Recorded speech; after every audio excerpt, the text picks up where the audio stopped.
In Burma, there are reports the military regime is hoarding the best of foreign aid intended for the victims of the cyclone. And the United Nations has appealed for sea and air aid corridors to be set up to speed up the distribution of urgently needed supplies. But to make matters worse, it's forecast that another possible cyclone is developing in the region. The trickle of foreign aid allowed under Burma's restrictions continues. This a shipment of supplies provided by World Vision. Meanwhile, 2 more US military cargo planes flew into the country to deliver relief supplies overnight. But the Americans insist they are ready and able to fly in far more. I just wish we could do more faster.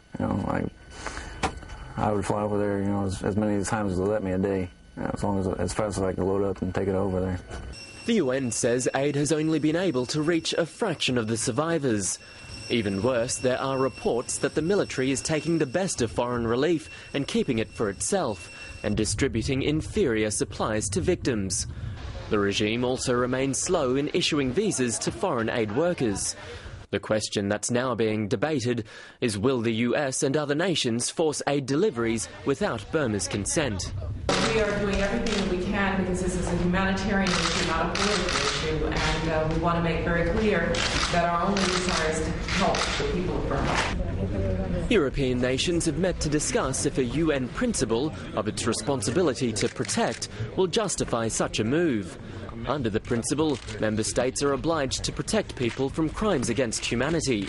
The French and the Spanish believe this may be the only way to help the cyclone's victims. Si la Junta militar obstaculiza gravemente esa ayuda, estaríamos ante un caso que incluso podría entenderse como crimen contra la humanidad.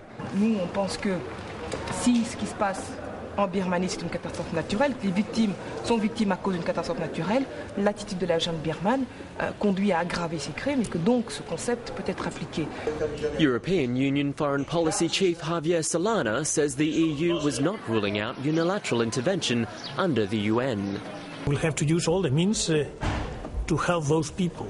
The United Nations Charter opens some avenues if things cannot be resolved. The meeting failed to get unanimous support for the idea, but the survivors can't wait for the politicians to make up their minds. And the United Nations warns another cyclone could be forming over Burma. Aid agencies say the time to act is now. It's also making it difficult for the teams because the rain makes transport even more difficult. So we really are at quite a critical time in terms of trying to get as much aid as possible down there before the really heavy rains set in. For the Burmese, it seems, the skies are bringing nothing but despair. Leroy Arben, World News Australia.